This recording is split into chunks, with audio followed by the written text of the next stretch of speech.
Good morning, everyone, and welcome to today's Exploring by the Seat of Your Pants event. My name is Joe Grabowski, and I'll be your host for today.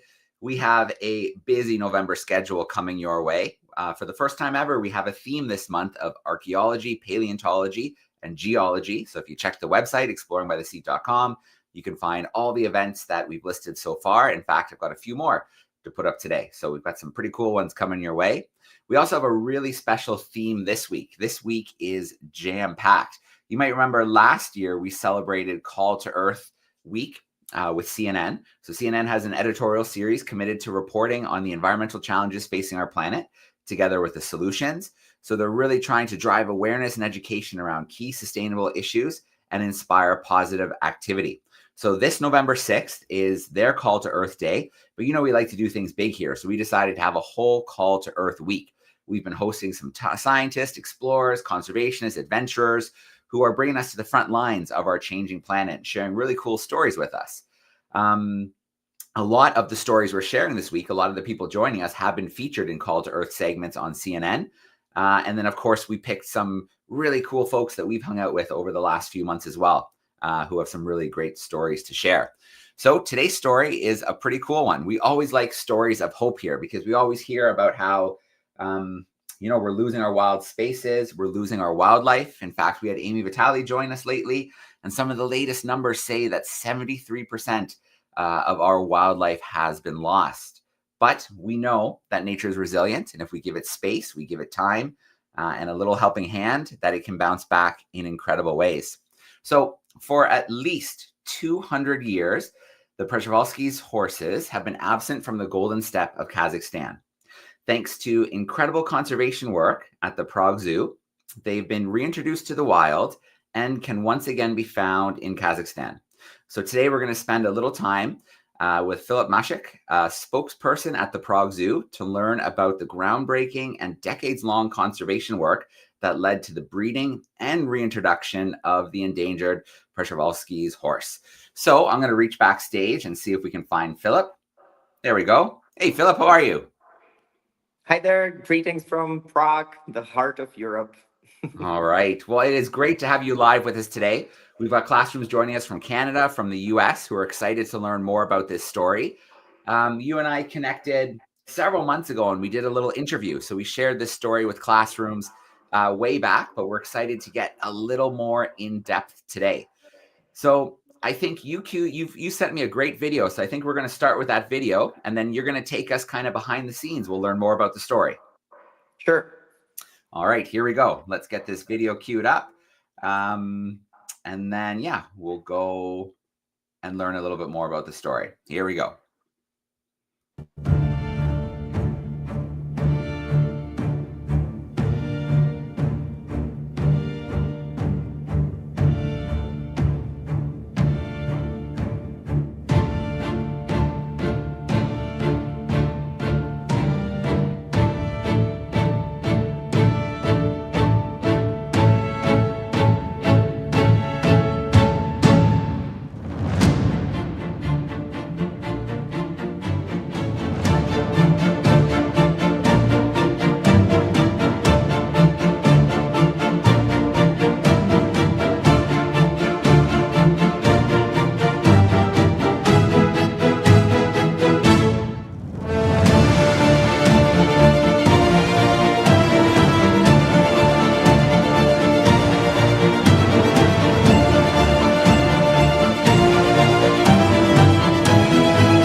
All right. Oh my gosh, you watch that video, it's like a movie trailer.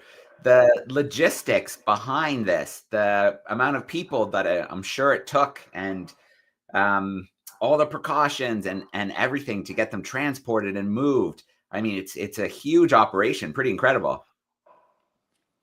Thank you very much. You're absolutely right. The amount of people that it takes to create something like that is just it's hard to believe that hundreds and hundreds of people were working on this, for more than a decade. And basically, when we look in the past, it's just the work of our ancestors, really. So it would be maybe great to start with a little bit of a historical context. What is a Przewalski horse, basically? Because for some people, it's hard to imagine a horse that is truly wild, because we are used to these wild horses like Mustangs in the US, or like the horses in Australia called the Brumby horses. But all these horses may appear wild, but they are actually not wild at heart. They are not actually truly wild because they were once domesticated. All these horses, like Mustangs, are actually domesticated horses that went wild again. It's something like the dog dingo in Australia. It's just a horse that went wild again at some point. But the Przewalski horse is really the truly last, truly wild horse on the planet that was never domesticated. People never rode on these horses. And it might be better to imagine a zebra or a wild donkey rather than a horse to help us understand the concept of a truly wild horse. So these Przewalski horses, they are basically native to Central Asia. So they would inhabit these vast areas all the way from China and Mongolia to Kazakhstan and Kyrgyzstan today. So these horses live there for hundreds and hundreds of years, and the locals would know them as the taki. They would call them the taki, which means a wild horse in Mongolian. And they were basically discovered to the Western world quite late in the end of the 19th century, so not even 200 years ago.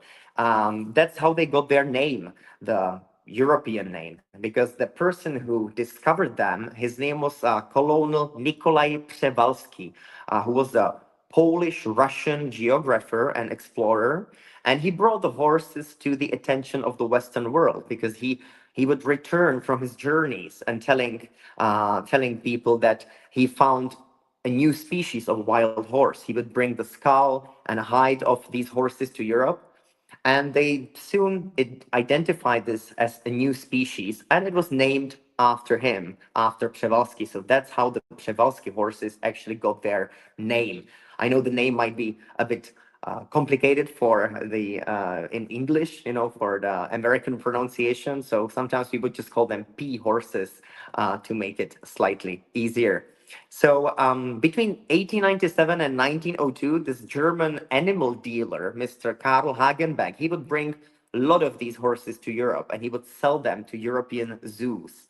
This might sound a bit harsh, hunting wild animals and bringing them to the zoo, but because of him, that's why they survived. Because if it wasn't for the zoos, the horse would definitely be extinct in the wild. Why? There were so many people hunting for the horse in Mongolia and in Kazakhstan, and there were a lot of traffic roads being built on their migration routes. There were a lot of breeding with the domesticated horses, so there was a big pressure from the herders and from the farmers. So that basically already in 1930s, so basically 100 years ago, it was almost clear that this last wild horse species would go extinct at some point. So after the Second World War in 1945, in captivity in zoos, there were two breeding groups of this horse. One of them was in Munich in Germany, and the second group was here in Prague, in that time Czechoslovakia, today Czech Republic. So in that time, it was almost clear that a horse is going extinct in the wild. So it was very important to breed them, to keep these horses in captivity. In 1959, there was this big conference here in Prague, in Czechoslovakia. It was the first international scientific symposium, first conference, where people would actually talk about saving the species, about doing some initiative. Um, in that year, in 1959, we established the book, the International Stud Book of the Horse. And that is very important because that's where you basically write every individual. That's where you keep the track of all the individual horses kept or born in captivity. Why is that? It's very important to understand that you can't save a species when you have too little of the individuals. You have to have some genetic variability. You have to have good genes. And in that time, when I said it was just two herds, two groups of these horses in captivity in Munich and in Prague, it was in total 31 horses. That was all left in captivity. So it was important to keep track of the genetics of the horses. So we started with the International Stud Book in 1959, and we still keep that book here in Prague, and we still write every single individual born in Europe, in Asia, in Australia, ideally in the wild, also in the US. We keep the track record in this book. So what everybody feared, what everybody was afraid of in 1959 actually came true 10 years after that, in 1969. Because in 1969, that was the last time anybody has seen the Przewalski horse in the wild. It was in Mongolia, and they saw the last individual. It was a male, it was a stallion in 1969, and it was the last time anybody saw this horse in the nature. So in the 70s and 80s, the Prague Zoo would breed the horses.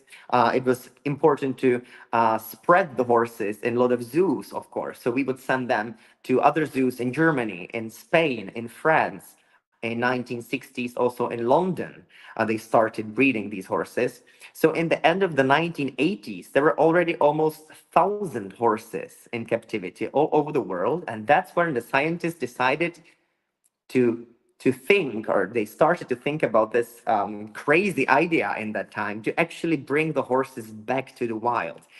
But how do you transport a horse this big and this wild from Europe, thousands and thousands of kilometers or miles to the Central Asian region? So there were some first attempts from the Chinese and from the Germans in 1980s, and some of them were more successful, some of them were less successful. The biggest problem was that a lot of the horses, many horses actually died during the transport because people just didn't have the know-how to do this. So there were some horses in the wild already 20, 25 years ago, but the situation wasn't really that good. So that's when we decided here at the Prague Zoo to actually start our own program. We would call it the Return of the Wild Horses. And we decided to fly the horses from Prague to Mongolia to really release them into the wild, into the national parks there.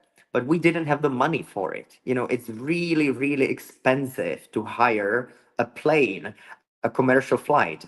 And it was almost impossible to put the horses in a normal commercial flight, because of how wild and potentially dangerous they are. So our director in that time, in 2010, he actually had this genius idea. So he contacted the Czech army, the air forces of the army of the Czech Republic. And, we are quite a peaceful country. Nothing really happens here. So the army doesn't really do much. So we asked them, do you want to have a good PR? Do you want to do some good deeds? Do you want to look good in the eyes of the public? And they were like, of course we do. So we were like, okay, so you have the planes, you have the army planes that are basically parked here at the airport in Prague, and they don't really do anything with them. We have the horses, and we want to bring them back to the wild. So let's make a deal. You will provide us with the planes. We will put the horses in the planes. You will fly the horses to the Central Asia. We release them there in the wild. We'll do a lot of pictures and videos where we will show you, the soldiers, the Czech soldiers, helping the animals. And, it'll be good for you because you will look good in the eyes of the public. And we will transport the horses almost for free. And they actually agreed. the Minister of Defense of the Czech Republic had to sign some papers, but she did. And we started flying the horses every single year to Mongolia, from Prague to Mongolia, 2011, 12, 13, 14, etc., until COVID came. So, of course, everything stopped. The whole planet stopped in 2020. So that's why the last transport to Mongolia was in 2019. At that time, there was already 34 horses transported from the Prague Zoo that were successfully breeding. So that meant that when COVID came, there in Mongolia, there were already great grandchildren of the horses we transported there the first year, 2011. So everything looked really successful despite COVID in Mongolia. So we decided to look for more locations where we would keep the horses or where we would return the horses. We would look for these places, of course, in the geographical range or historical geographical range of the species. So meanwhile, when we were looking for this ideal place to put the horses in, we were actually contacted by the government of Kazakhstan. I don't know if you know something about Kazakhstan, but it's a pretty big country. It's one of the top 10 biggest countries in the world. And so when the Prime Minister of Kazakhstan actually contacted us, the Prague Zoo, a zoo in the center of Europe, we were flattered. And we immediately started discussing the situation with them. So that was in 2022. They wanted to bring the horses to the Golden Steppe, which is a region where they would live 200 years ago before they went extinct.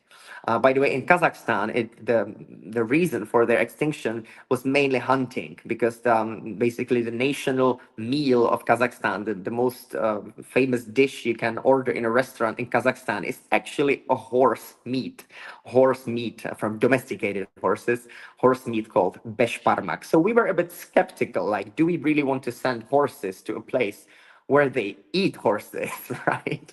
So we really had to think about it. But of course, we were assured that they would eat only domesticated horses and that they wouldn't hunt for our wild, very endangered Przewalski horses. So we contacted the army again if they want to fly the horses again, not to Mongolia, but to Kazakhstan this time. They said yes, they agreed. So in 2024, last year, we actually organized the first transport to the Golden Steppe. It's not very easy to pick a place where you can put the horses in the wild. A lot of people ask, why do you keep gorillas at the zoo? Why do you keep chimpanzees at the zoo? Why do you keep, I don't know, crocodiles at the zoo when they're so endangered? Why don't you put them back in the wild? But the main problem when it comes to conservation, or one of the main problems, is sometimes the loss of the habitat, meaning there's no place where you can put the animals back in the wild. There's just not enough rainforest to put the chimpanzees back in. So you would think that in Kazakhstan, one of the largest countries in the world, where you can find these, vast steppes and deserts, you would find a place for the horses. But it was hard to look for this place, because you have to have a place with no domesticated horses. You have to have a place with no farmers. You have to have a place far from civilization, no hunters. You have to have a place with a good vegetation, with ideal food for the horses. You have to have a place where there are no diseases, no parasites, no ticks, or at least a little amount of them. So you have to check many things before you actually fly the horses and release them in the wild. Some people also think that we just fly them there, we open the boxes, and the horses just, run away and we never see them again. But that's not possible. You have to make sure that the horses are in a good condition. So we basically have to build these giant enclosures there in the steppe where we put the horses first. And the horses actually spent 10 to 12 months in these pens, in these enclosures, before we actually release them to the wild. So last year, we were going to transport 8 horses, 2 stallions and 6 mares. The horses are very wild, as I said. So when it came to one of the stallions, he was very nervous, and we just couldn't get him in the box. He kept on sitting, and that's also very dangerous, because the horses throughout the whole transport, meaning the way to the airport, the flight of the planes, which takes 16 hours. Those are small army planes, and they have to stop in Istanbul, Turkey, and in Baku, Azerbaijan to get fuel. And so they fly for like 16 hours, then it takes more 8 hours to go to the steppe, to the vast remote area where we release them. So the whole way, the whole transport, they have to stand up. The horses can't sit down because it would be very dangerous for their blood circulation. Just remember, when was the last time you saw a horse actually lying down? It's not very common to see a horse lying down. So that's the same with Przewalski horses. It's potentially dangerous. So one of the stallions, we couldn't get him in the box. So in the end, we just flew 7 horses because our priority is safety. We never, ever, ever lost a horse. Never during the transport. So that's the main goal. And this was risky. So in the end, we transported first 7 horses, as was also in the video. And those were the first 7 horses to be back in Kazakhstan, in the land of their ancestors, after more than 200 years. So they would spend a year in the acclimatization enclosure, where they would get used to the winter, where they would be controlled and monitored by our colleagues in Kazakhstan, sometimes even by us, by the Czechs, because we would fly there regularly to check on them. And we would have to make sure that they would survive the winter, that they would dig up food from under the snow with their hooves, and they would survive the very harsh winter in good conditions. So that happened. So the last spring, when we would bring more horses from Europe, at the same time we opened the enclosures in Kazakhstan, and we let the horses just roam free, just to let them go towards the steppe when they want it. It's something we call the soft release method. And that means that you just open the enclosure, you just open the aviary or whatever, and you just wait for the animal to feel so comfortable that it just leaves on its own. Like if the horses, if they want to come back, they can come back the next day or in a week. And then in about a month, you just close the enclosure, them being already in the wild. So you basically make them used to the conditions step by step. It's really touching when the horses are being released just from the boxes to the enclosures, as you can see right now. But the moment when they actually stepped to the steppe, when they went out from the enclosures, and you could see that it's an animal that belongs there. That it's something that the humans took from the planet, it took it from the nature, and now the humans reversed the process. We put the horses back where they belong. It's really touching, and there were people crying, because as I said, it's years and years of hard work of a lot of people. We cooperate with the Kazakh government, with our colleagues from ACBK, which is the Association for Biodiversity of Kazakhstan. We cooperate with the Berlin Zoo in Germany, that also provided some of the horses which were genetically suitable. So there were a lot of people just standing there in the steppe, 400 kilometers from the closest hotel or restaurant, just in the middle of nowhere, watching the horses roam free, and people were crying. Even the Germans were crying, and that's something. So what I wanted to say is that there's always hope. As Jane Goodall used to say, there's always hope. That's the last thing that survives, really. And humans can do terrible things, but humans can also do amazing things. And the story of the Przewalski horse is really an example of that. It's example of the goals of a modern zoo. It basically shows the purpose of a modern zoological garden, and it shows the strength of international cooperation and just basically dedication. So for me, it's very inspiring, and I'm actually really proud of Prague Zoo for being part of the story of the last wild horse for almost 100 years now. So I would like to thank you very much for your attention. And if you have any questions, now it's time to ask. Thank you very much. All right, Philip, thank you so much. It's such a good story. I'm just going to take this screen share down here.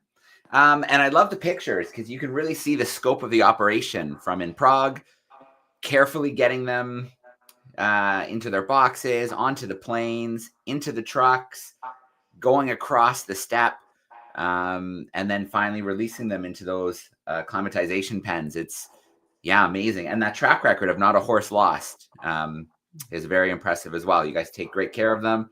And it's really a credit to zoos, because I think a lot of zoos get a bad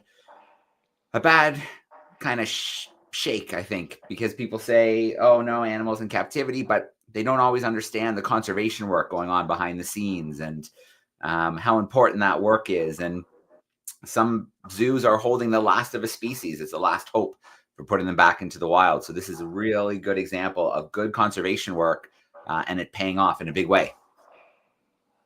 Thank you. I absolutely agree. I just want to add, every zoo is different, of course. So before you go to a zoo, in America, especially in the States, you have the American Association of Zoos and Aquaria, which is a very important association. So make sure that when you're visiting a zoo, that it's part of something larger, that it's part of this company association of that basically provides credibility of the zoo. In Europe, we have the similar thing. It's the European Association of Zoos and Aquaria, and they do these controls. They come to the zoos, these people, and they actually control the conservation work and if the animals are being kept in good conditions. So it's really important to just differ between zoos.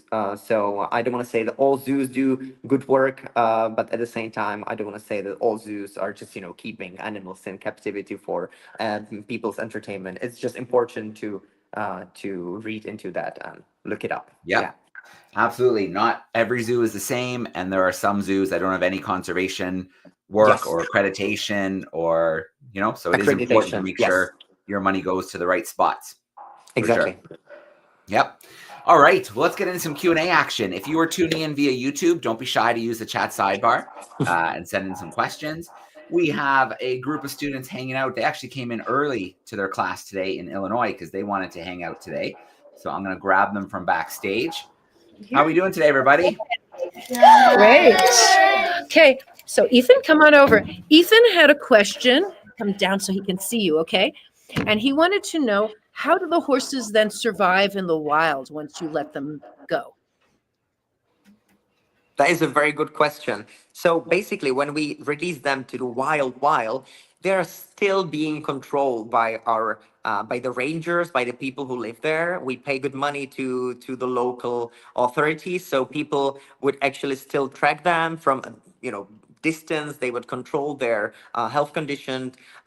If there is a harsh winter, we sometimes provide them with some extra food to make sure that they would survive up to the point when there's so many of them that it's natural again. But these horses, they are so they are just really like massive, and they get this very dense fur for the winter naturally, so they can survive extreme conditions. I know you don't use Celsius in the US, but they basically can survive like 80 degree difference between the winter and the summer, so they can survive in the extreme cold and extreme warmth. So these horses are really not to be messed with, and they are just naturally programmed for these conditions. So our job is just to make sure they didn't get too lazy while being in zoos for generations, and just to make sure that the natural process is still alive. And I must tell you, it is. When you see them in the wild, they really do belong there.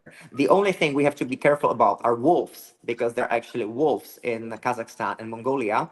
But if there is a healthy herd, that is run by the dominant mare and the dominant stallion, they can survive a wolf attack. So it's just important to protect the foals, to protect the babies from the wolves, and that's basically the only danger, except for humans, that they can face. Thank you. Thank you so much. Can you say All thank right. you? Great question, Thank bud. you, Ethan. Thank you. Do you have another question handy for us? I do. Fiona, come on Excellent. up. Where's next place you're going to release the horses? That is a very good question. So we have to make sure that there are enough horses in Kazakhstan now, so they would then just breed on their own. So we calculated that we need at least 40 to 50 horses to live there. And then it's going to be genetically variable for them to survive. So we transported 14 horses. So we still have like 3 or 4 more transports to go. So for 3, 4 years, we will focus on Kazakhstan until there are enough horses. But the next place after that, we would really like to bring them to the east of Mongolia, because historically they would also live in the eastern part of the country, basically next to China. And there is a good region called the Valley of the Monasteries where they would historically live. So now we are doing some field research to find out if it's a suitable place. And if we're going to find out it is, we're just going to build this whole reintroduction center. We're going to pay for it. And then we would bring the horses there in about, 5, 6 years from now. Thank you. Thank you very All much. right. Do you have one more before I go check YouTube? Okay. Do I have another question out here? I can come Ethan? back too. Anyone else? You can come back. I'll see if there are Okay. any more. Thank you. Excellent. We'll come back and check in. So the first question I have here on YouTube, this is from a classroom in Canada. They're in Waterloo, and they're wondering, do you have enough horses at the Prague Zoo to breed them, or do you have to move them from zoo to zoo? Another very, very good question, and a topic that I wanted to talk about, but I didn't in the end.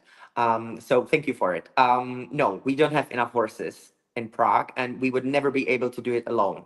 So we are lucky enough to be the leaders of the International Stud Book, as I said before, but we also are leaders of the European breeding program, let's say. So our curator, she is the coordinator of this project, of this species. So basically, what she does is that she has these, basically the names and statistics about all the horses living in Europe. In Europe, it's now about 850 horses in all these zoos, in Germany, in France, in Spain, in Ukraine, in Poland. They have also very good breeding programs, or in Denmark. So what she does every time before the transport, like 6 months before the transport, which will be now around Christmas, because we always transport the horses in June. So around Christmas, she always looks into this data, and she basically handpicks horses. She chooses horses from all over Europe that basically then come here to Prague, where they go through quarantine, and we control their health conditions, and we basically do the final check before we send them there. So no, it wouldn't be possible to do it without the cooperation of international partners. And again, it's the genetical diversity of the species that is important. So currently now in the zoo itself here in Prague, we have 6 horses. Then we have some horses also in this big enclosure close to the center of Prague, where we also keep them. There we have 10 horses, and then we have a breeding station with about 35 horses. So I would say we have around 50 horses. But as I said, in Europe, it's 850 horses now. So we wouldn't be able to do it alone. It's about international cooperation. And that's what makes this project even more hopeful, I think, because, all these nations divided by languages and cultures, we just come together to save the species. So I think it's a perfect example of the human spirit too. Absolutely. I've got a 4th grade class in Atlanta who would like to know what they're eating in the wild. What's their favorite foods in the wild? They're not very picky. They're basically eat anything that grows and doesn't have it's not, venomous or poisonous. So they used to living in the desert, in the steppes. So they basically eat anything that grows there. But again, the steppe potentially is also changed or influenced by human activities.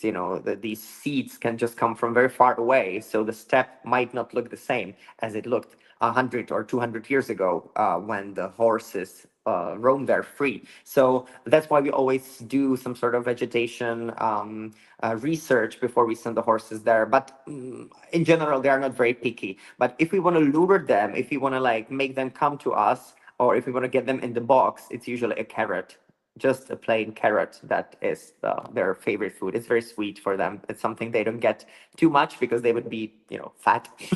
But we just try to lure them on carrots. That's what they love. All right. This is a follow-up question from the same class. Philip, they're wondering about you. What is a day at the zoo look like for you? What do you do at the zoo? So I'm the spokesman of the zoo. I am head of the press department, but I basically do a lot.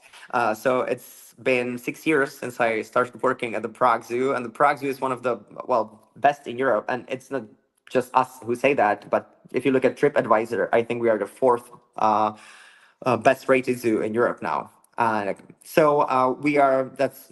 I want to say that we have a lot of attention from the press. So one of my 80% of my job is basically talking to the press, talking to the public, talking to all these journalists and all these people who want to film something here, who want to write articles about us, which is a very nice job because I'm doing a PR of the zoo.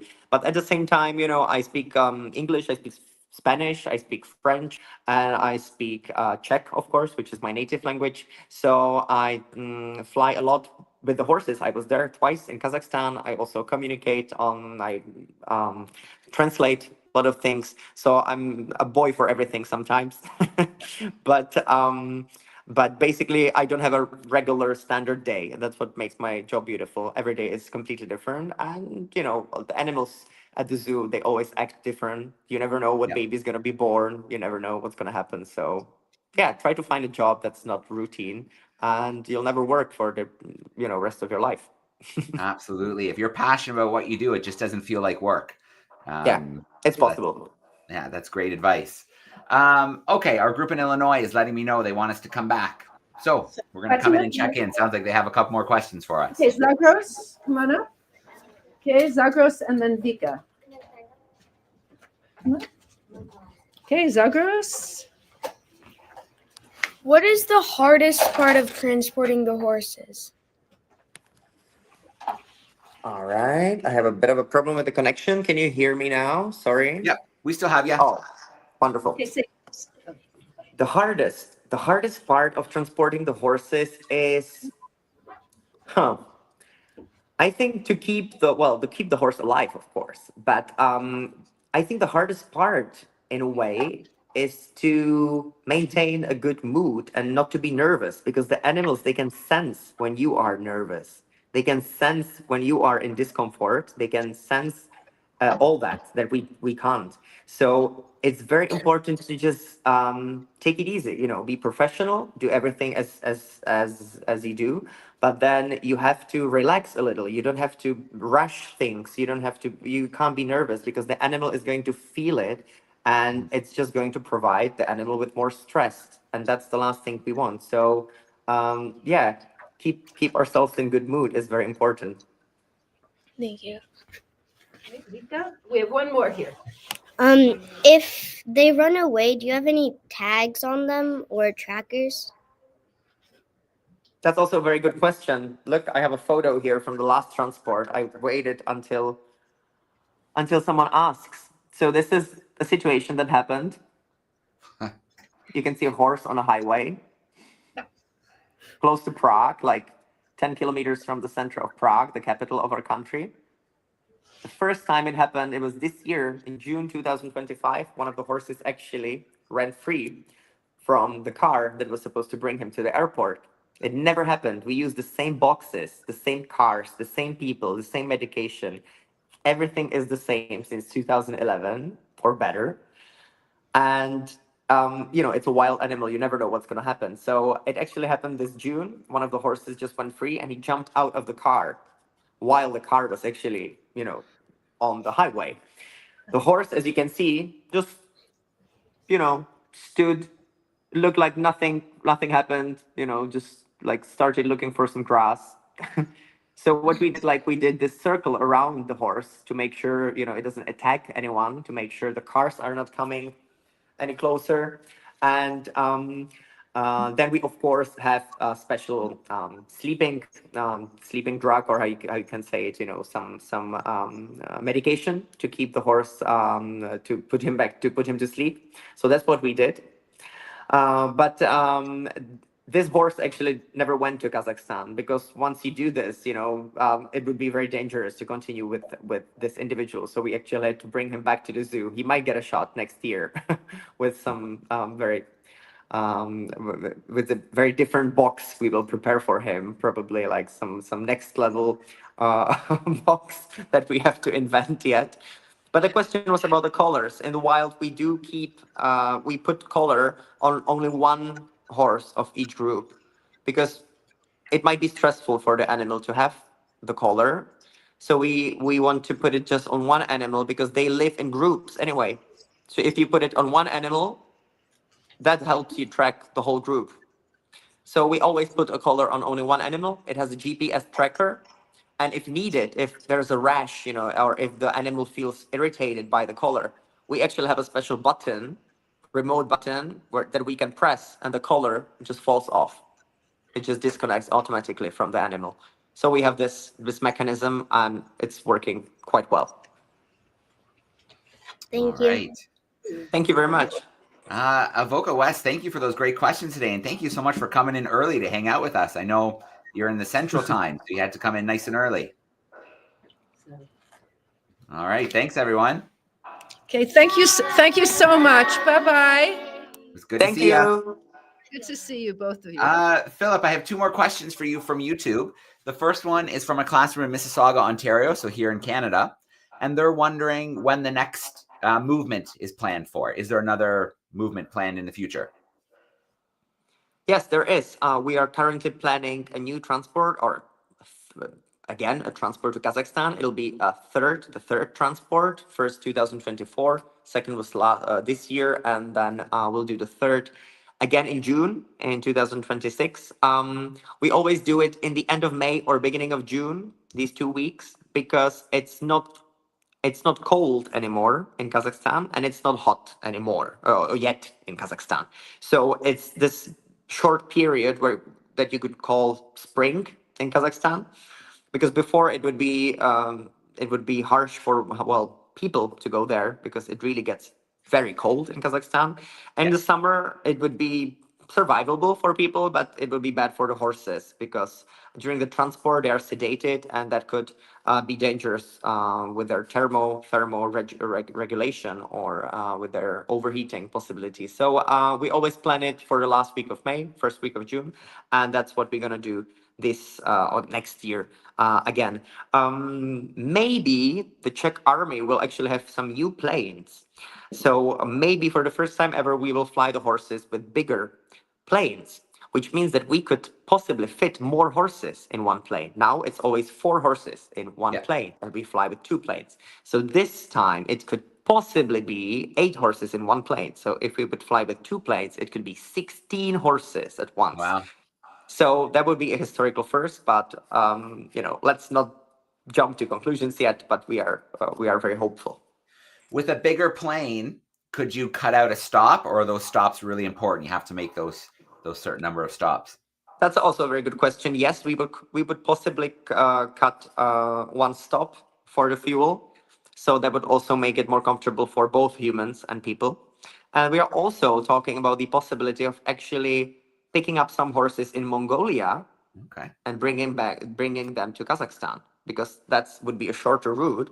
And there are already around 1,000 horses in Mongolia, so there's already a stack to take the horses from. So maybe we'll do this too. There's just many possibilities now with the bigger planes, so we're discussing it now with the Czech army.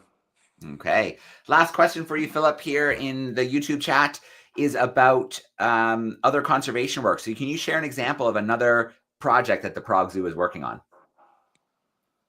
Thank you. Yeah, I think the horses are the most important, most iconic project we do. The second one would definitely be the wandering bus. So we actually bought an actual bus, an old school bus.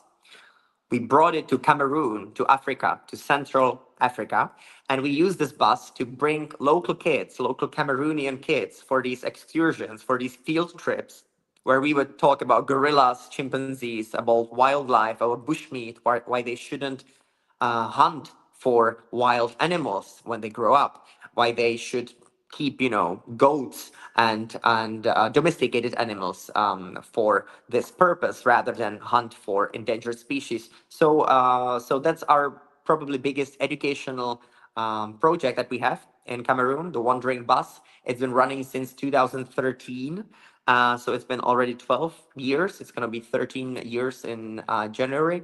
And that's my favorite project, maybe even more than the horses, because it's working with the young generation. It's really, again, showing the huge potential of the young generation. And yeah, that's the bus, le bus Cool. ambulant in French, the wandering bus. And it's just a very new approach from my point of view. It's a long-term project, since we educate the young generation, the people that will lead the country one day, the people that will decide about important stuff. So we are basically preparing the country for a better future, and that's, for me personally, a very important project. Yeah. Yeah, very cool.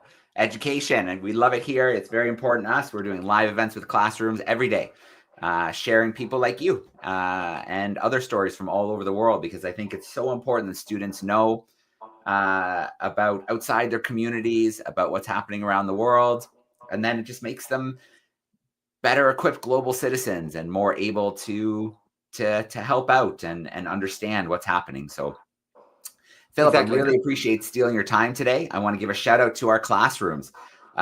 Great questions. Thanks for tuning in with us. I know there'll be some classrooms who will catch the recording later this week as well. So a shout out to you. And Philip, thank you to you. Thank you to the team at the zoo. It was a real pleasure to have you join us this week and share this story. Thank you very much. It's my pleasure. Always have time for, young generation. And well, see you soon, hopefully. Thank you. All right. Sounds good. Thanks, everyone. We're going to sign off for now. Hope to see you in some more events this week.